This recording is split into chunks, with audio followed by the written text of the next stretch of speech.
Okay, so let's move on from the last discussion. So we have seen what columns tab does from this area. Now let's see what indexes does. So in the indexes section, it is going to tell you about the indexes which are created on the table, right? So on this table we have two indices created. One is last index of index of vector and last name. So these are the two indices which are available on the table.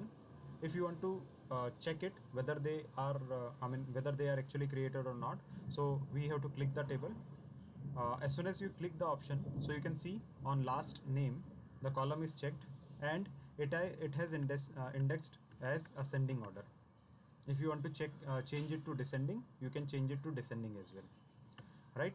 At the same time, what is your primary key? So if you want to check or change your primary key to index, unique, full text, and so on and so forth, you can control it from here as well. Okay, so that is about index option available.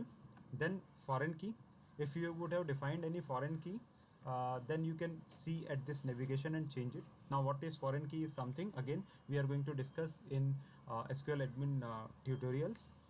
It is not a scope of this tutorial. Then triggers, again triggers is another advanced option of administration portion of SQL.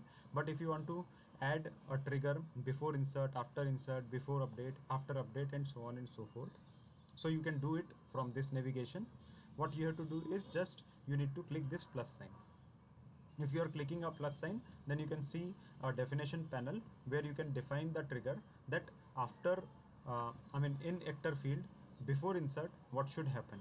So that is something you have to define as a trigger here. In the actor field, what should happen after insertion. In a actor field, what should happen after before update operation, and so on and so forth. So that is something you can define using this navigation. So all the triggers can be defined here.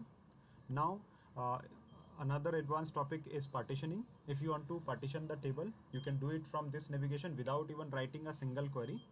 Okay, and there are few more other options available on the SQL.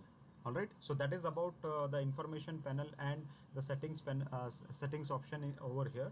Now we are going to see some more options in MySQL Workbench in the next discussion. Thank you.